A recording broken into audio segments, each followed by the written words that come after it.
He threw a kick to prove he was strong, but it ended up proving the opposite.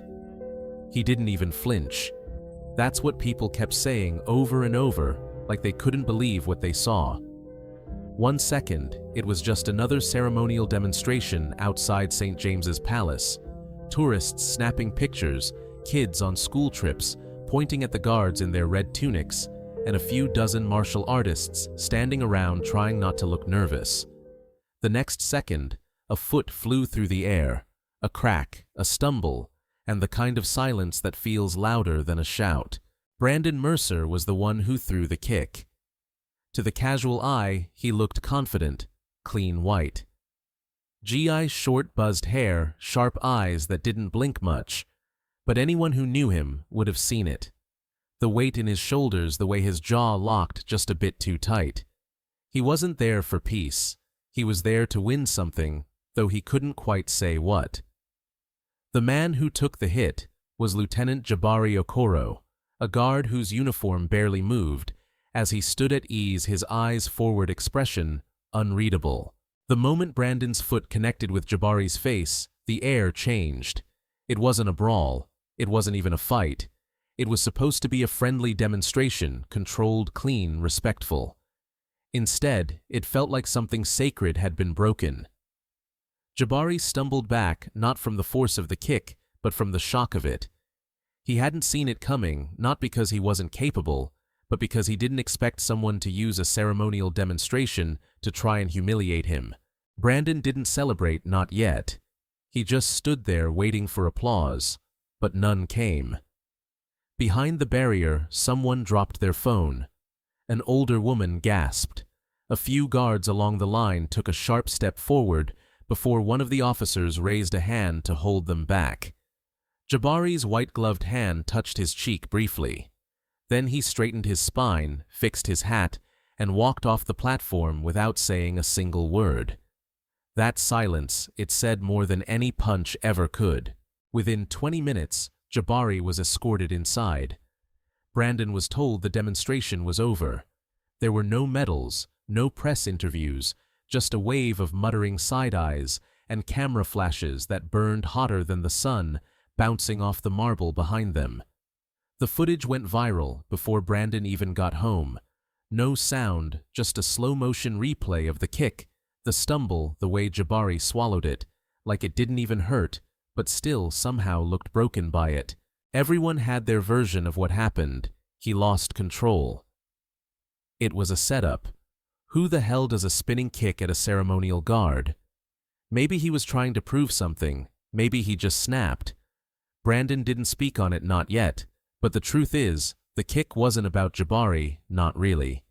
It was about Brandon, about something he'd been carrying around long before that demonstration ever started. And what happened afterward, that was about what kind of man Jabari really was. But Brandon wouldn't understand that until much later, after the cameras stopped rolling and the crowd moved on to the next thing. Brandon didn't grow up angry. He grew up overlooked. Back in Toledo, Ohio, his father ran a tire shop, the kind where you wipe your hands on your jeans and keep the radio loud so you don't hear yourself think. His mother worked nights at a care home. They were good people, tired, busy, but good. Still, Brandon was the kind of kid people didn't really see unless he caused a problem, so he did. Martial arts gave him structure, not peace, just structure. It gave him rules he could follow, and people had to clap when he won. That meant something. By the time he was 20, he had shelves full of plastic trophies and regional medals, most of them already dusty. At 26, he opened his own dojo in a strip mall between a vape shop and a tax office. At 30, the only students who still came regularly were kids too young to know better, and men older than him trying to reclaim a piece of their youth. Brandon could still hit hard, still move fast, but he wasn't being challenged. He wasn't being seen. He started watching videos at night, fighters in Korea, military training in Tel Aviv, ceremonial martial arts from places he'd never been. One clip caught his attention, a short reel of royal guards in the UK performing traditional drills mixed with martial forms. They weren't just moving, They were holding themselves like their presence meant something, like standing still took just as much power as throwing a punch. Then he saw Jabari, not in a match, just standing still as stone, but there was something in his eyes, something that made Brandon's chest tighten, a confidence that didn't have to shout, a strength that didn't need to swing. That made Brandon mad, and he didn't know why. When he heard the guards would be participating in a public martial arts demonstration in London as part of a cultural program, he called in every favor he had. His friend Reggie, who ran an MMA gym in Boston, knew someone who knew someone in security. Within a few days, Brandon's name was added to the list of invited demonstrators. He booked his flight that night. The moment he got to the hotel, he went straight to the mirror, practiced his bow, checked his posture. He told himself it was respect, but he was rehearsing the moment he would take center stage. He wanted to be the one people remembered. Just a light spar. The coordinator had told him, no ego, no heat, symbolic exchange. Brandon nodded, smiled, said all the right things, but inside, something hot and bitter kept rising.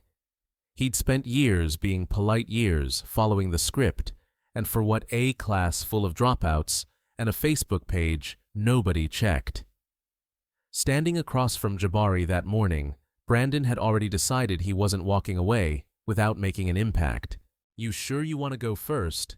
another martial artist had asked him just minutes before it all started. Brandon grinned. "Yeah, I'm ready."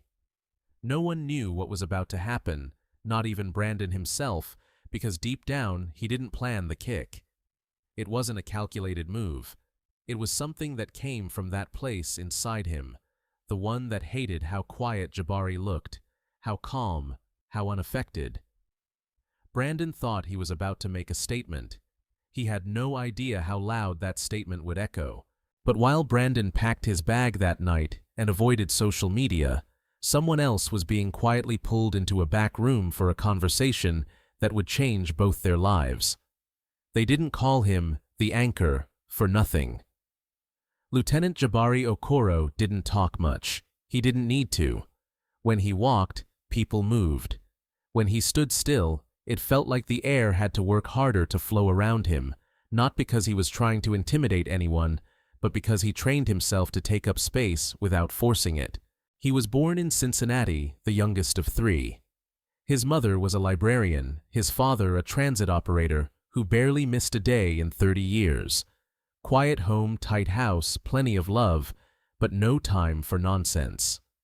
His dad used to say, "There's a time to talk and a time to listen."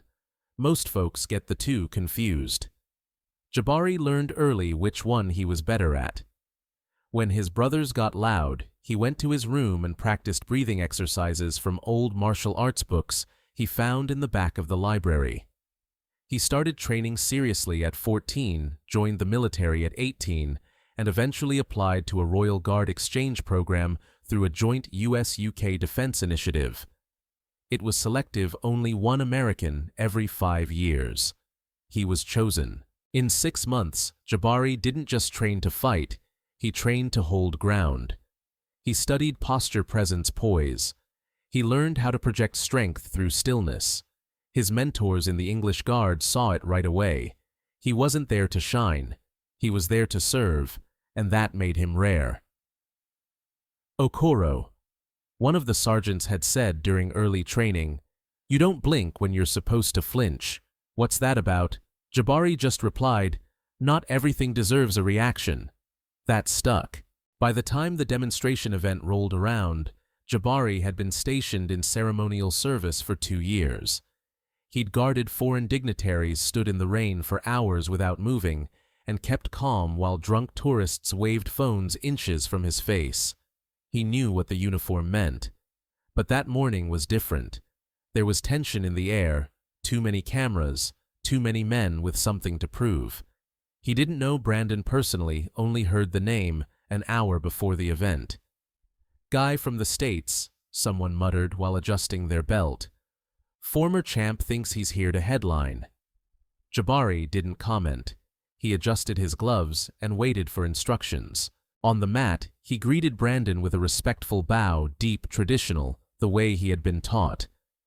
Brandon's bow was shorter, tighter, almost sharp.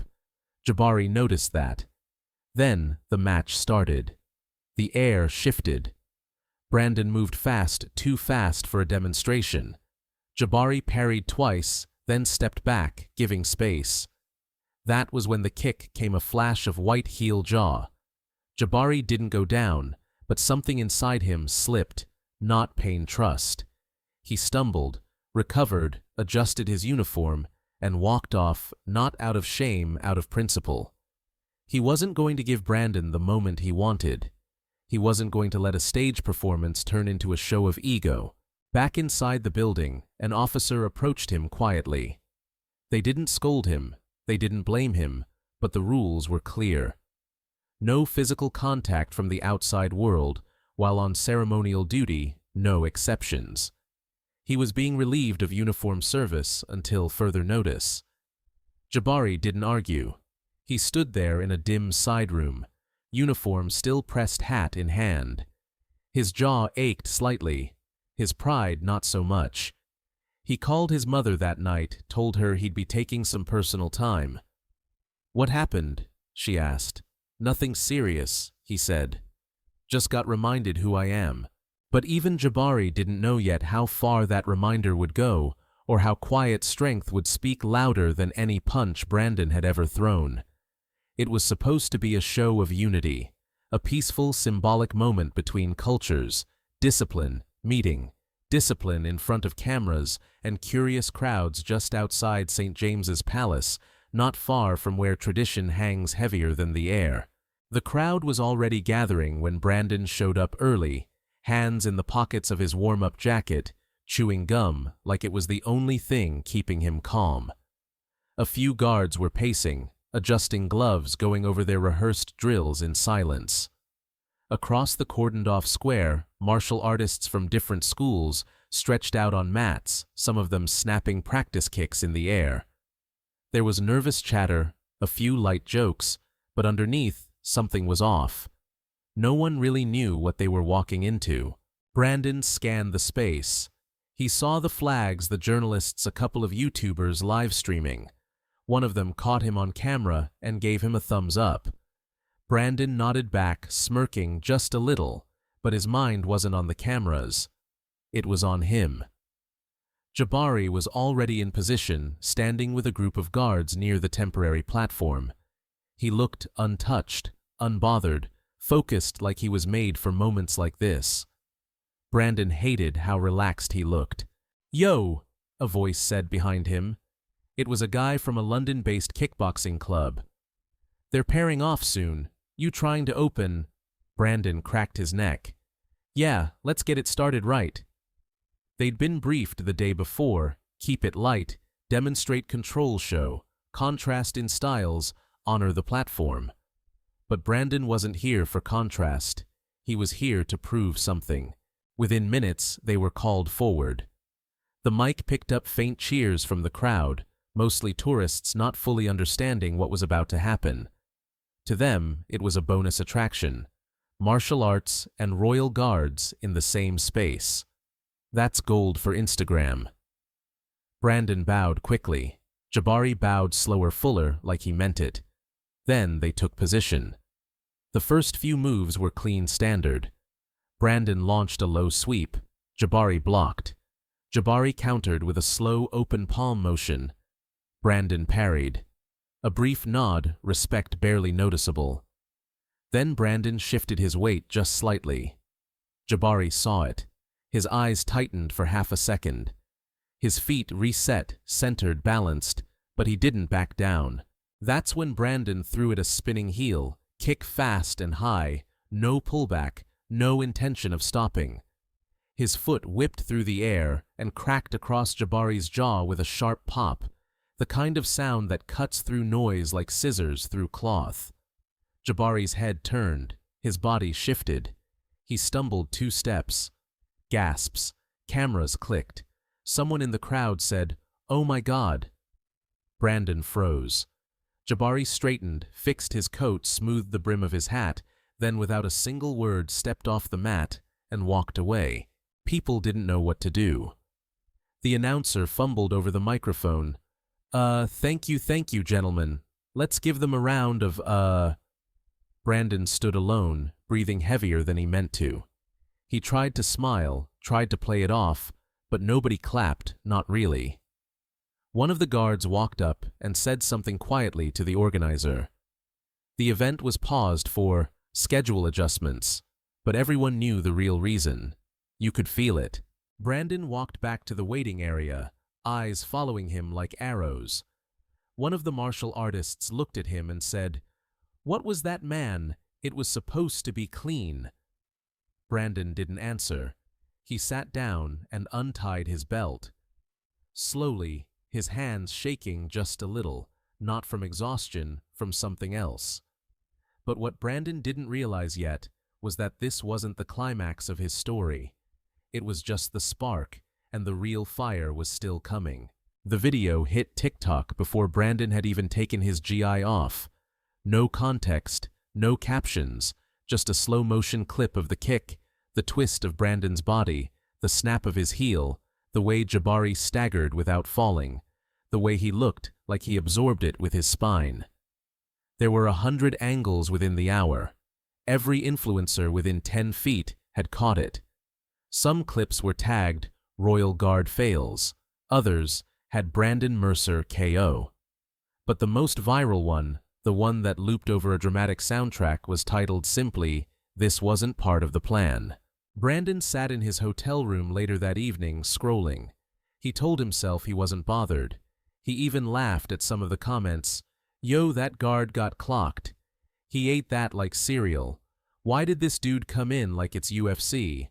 But the deeper he went, the worse it got. That was disrespectful. Imagine trying to embarrass a soldier in uniform like that. This ain't martial arts, that's just ego with legs.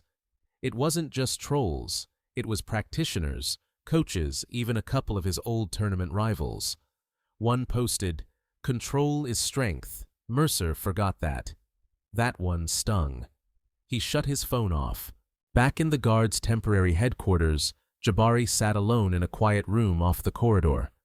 His jaw was stiff, but the bruise hadn't bloomed yet. His uniform was still perfect.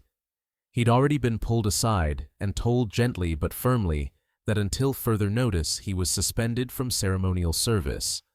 Not disciplined, just benched, because the optics were messy, because he didn't respond appropriately, whatever that meant. Because sometimes, even when you do everything right, it's still your uniform that gets called into question. Jabari didn't argue. He understood the game. He didn't like it, but he understood it. A younger guard, maybe 19, sat beside him quietly and finally asked, "Why didn't you hit him back?" Jabari didn't look at him, just stared ahead. "If I hit him back," he said softly, "I would have made it about me." The kid blinked. "Wasn't it already?" Jabari finally turned to him. "No, that was about him. What happens next, that's mine." Across town, Brandon went to a pub, tried to drink the noise away, but it followed him like a second shadow. A stranger, mid-30s, square-jaw, polo shirt, recognized him at the bar. "You're the guy from the palace thing, right?" Brandon nodded, unsure whether to smile or not. "Looked clean," the guy said, "but kind of messed up, yeah." Brandon forced a chuckle. "It's martial arts, not ballet." The man shrugged. "Maybe, but that guy didn't even throw a punch." Then he walked off, and Brandon sat there more alone than when he walked in. The next morning, emails came in. A few sponsors, nothing big, just local gear companies, asked to pause their collaborations. One of the parents from his dojo asked if the Thursday class was still on. They didn't mention the video, but the tone said enough. He looked at his reflection in the hotel mirror. He wasn't bleeding, he wasn't injured, but something was off, something deep. He had thrown that kick to win a moment, and he got it, but all it showed the world was how badly he needed it. And the man who took the hit, he walked away stronger than before. But the part that would haunt Brandon most wouldn't be the backlash. It would be what Jabari did next, because silence wasn't all he had to offer. Brandon thought the buzz would fade, give it a few days, maybe a week, and people would move on. That's how the internet worked, right? One bad take, one offbeat moment, then it all disappears under the next headline. But this one stuck. Clips kept circulating, only now they weren't just about the kick. They were about what the kick meant. Pundits on sports shows started chiming in, former military guys' ethics panels, martial arts veterans. One well-known jiu-jitsu coach in Arizona posted a full breakdown on YouTube titled, "When Skill Meets Ego, Why Control is Everything." It hit 200,000 views in 2 days. Brandon watched the whole thing. He didn't blink once. The coach didn't even insult him directly. He just said, "Martial arts is about more than winning. It's about knowing when not to." Meanwhile, the messages kept piling up. His dojo's Instagram went from 5 comments a week to hundreds, half supportive, half brutal. One message stood out: "My kid looked up to you. Now he's asking why you hit a man who wasn't even fighting back." Brandon didn't respond. He just closed the app. By Thursday, the dojo was half empty. Parents said it was last-minute stuff, sickness, car issues. Brandon pretended to believe them. He still showed up, still cleaned. The mats still ran drills, but something about the room felt colder, like the walls were listening. Then came the email from the cultural committee that invited him in the first place. "We regret to inform you that your future participation in any affiliated events will be discontinued, effective immediately." It wasn't angry. It wasn't harsh. It just ended things. Brandon stared at it for a long time before quietly closing his laptop. On the other side of town, Jabari wasn't on parade duty anymore. His mornings weren't about perfect posture or palace rotation. He was reassigned to administrative work uniform, off civilian clothes, low profile. He didn't complain, didn't ask questions, but he noticed the difference in how people looked at him. Some pitied him, some admired him, some didn't know what to say at all. He kept showing up on time, kept doing the work. Then, one afternoon, while sipping black coffee in the guardhouse break room, a captain stepped in and sat across from him. "You all right?" the captain asked. Jabari nodded. "Didn't think you'd take it like this." Jabari raised an eyebrow. "Like what?" "Quiet. No press, no rebuttal, no show of force." Jabari shrugged. "It's not my story to clean up." The captain tapped his fingers on the table. "You're right, but you've got more weight than you think. People are watching." Jabari didn't reply. That night, he went home, took off his shoes at the door, like always, placed his folded blazer on the couch, sat down, stared at the floor. Then he pulled out his phone, opened the Notes app, and started writing. It wasn't a rant, it wasn't even a statement, just thoughts about control, about the responsibility of presence, about how some moments aren't yours to prevent, but they are yours to carry. The next morning he posted it. No hashtags, none needed, just words, plain, honest, quiet. It spread faster than he expected. Even people who hadn't watched the original video started resharing it.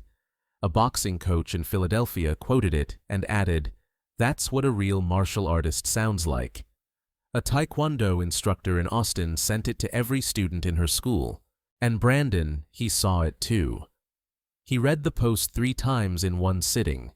He didn't click like, he didn't comment, but he didn't sleep that night either. But what came next wasn't written.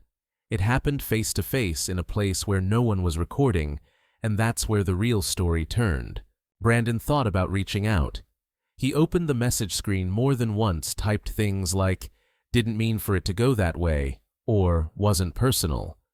But each time he deleted the words before hitting send, because deep down he knew they were lies. He meant every inch of that kick. He meant to dominate Jabari, if only for a few seconds. And now he was left with the truth. He hadn't just hit a man.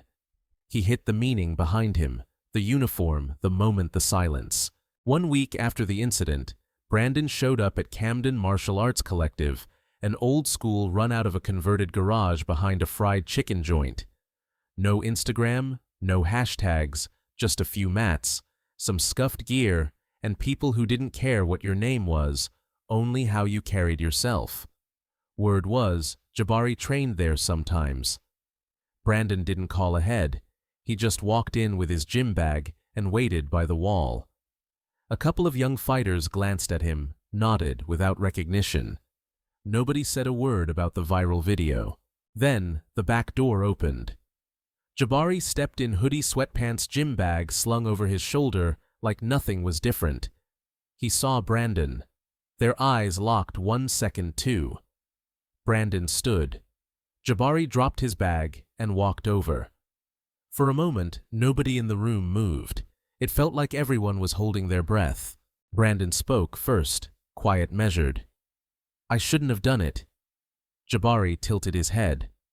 "Which part?" Brandon looked down. "The kick, the everything." Jabari nodded slowly. "You did it because you thought it would make you feel bigger." Brandon didn't respond. "You trained to control your body, but you never trained to control your need. Did you?" Brandon winced, not from anger, from truth. "I didn't come to fight," he said. "I came to apologize, in person, not online, not for cameras." Jabari didn't speak right away. He looked around the room, then back at Brandon. "You hit me harder with that," he said. They stood there, silence folding over the noise of skipping ropes and pads hitting pads. Finally, Jabari stepped to the side and gestured to the open mat. "You're here," he said. "Might as well move." Brandon hesitated, then nodded.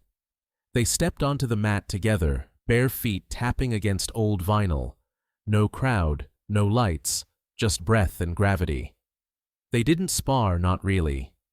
They moved slowly, measured drills, exchanges, breath control. Brandon kept it light, and Jabari returned everything with grace. No anger, no edge. After 30 minutes, they bowed. Brandon sat against the wall, drenched in sweat, staring at the ceiling. "You ever feel like you don't know who you are without the applause?" he asked. Jabari crouched beside him, thought about it. "I used to," he said, "until I realized applause is just noise. Purpose is quiet." Brandon let that sit in his chest for a moment. "What happens now?" Jabari stood. "That depends on what you do when no one's looking." And just like that, he walked off the mat, no ceremony, no handshake photo, just movement, presence. Brandon watched him go, feeling something shift inside. It wasn't forgiveness, not exactly. It was something harder, accountability, the kind that doesn't come with a clean ending, the kind that sticks. He didn't post about it, didn't try to spin the moment for his brand. He just showed up to the dojo the next day, and the one after, and the one after that. Fewer students, sure, but the ones who stayed, they started noticing something different. He taught slower, spoke less, asked more questions. And for once, he didn't treat every drill like a performance. He still had fire, but it was aimed inward now. But before this story closes, there's one last moment, and it didn't happen in a gym. It happened in a place where eyes watch, not with judgment, but with history. 3 weeks later, the guards were back at the palace. The tourists had returned. Kids still giggled and pointed. Families snapped photos in front of the centuries-old stone. The routine hadn't changed, but for a few people watching closely, something was different. At precisely 11:00 a.m., the rotation began. Boots hit the pavement in sharp rhythm. The new shift stepped forward in synchronized motion. The crowd leaned in with phones ready. And there, walking in full ceremonial uniform, chin-high, posture clean, was Lieutenant Jabari Okoro back in place. No press release, no grand announcement, just there. Somebody in the crowd whispered, "Isn't that the guy who—" But nobody finished the sentence because Jabari didn't need it finished. He didn't look at the crowd, didn't wink, didn't smirk. He simply stood strong, still present. And Brandon, he was there too, not up front, not with a camera, not to chase attention. He stood behind a row of tourists' hands in his jacket pockets, staring quietly, just watching. His eyes weren't full of pride or shame, just something closer to peace. When the ceremony ended and the crowd dispersed, Brandon stayed behind, lingering near the side gate. Just as Jabari came off duty and stepped into the guardhouse, their eyes met one last time. No nod, no wave, just understanding. Brandon turned and walked away. Not as the guy from the video, not as the man who threw the kick, but as someone who had finally learned the lesson. Most fighters take a lifetime to figure out strength isn't what you do when people are watching. It's how you carry the consequences of what you did when they weren't. Later that night, Brandon sat at his dojo in silence, lights off, just the hum of the fridge in the back, and the faint echo of traffic outside. He sat on the mat barefoot facing the mirror. He didn't rehearse anymore, didn't pose. He just breathed. Then the door creaked open.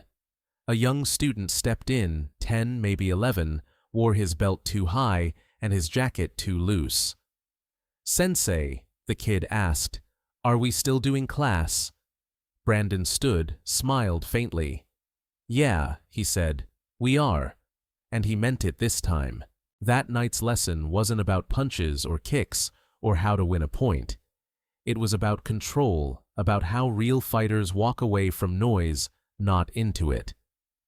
As the kid bowed at the end of class, he looked up and asked, "Sensei, what happens if someone hits you first?" Brandon paused, then answered, "Then you decide if you want to win a moment or live with yourself after." The kid nodded like he understood, even if he didn't yet. But one day he would. And Brandon, he didn't need to go viral to know he was doing it right. He already knew there's a difference between being strong and needing to be seen as strong. One fades when the lights go out. The other carries you when no one's watching. If you've ever let pride steer you or ego push you further than it should have, you're not alone. What matters is what you do after, whether you repeat it or grow. If this story made you feel something, think twice before acting out of pride. Share it with someone who needs to be reminded that strength isn't loud, it's consistent. And if you've got a story of your own, tell it quietly, honestly, fully. Somebody out there needs it more than you.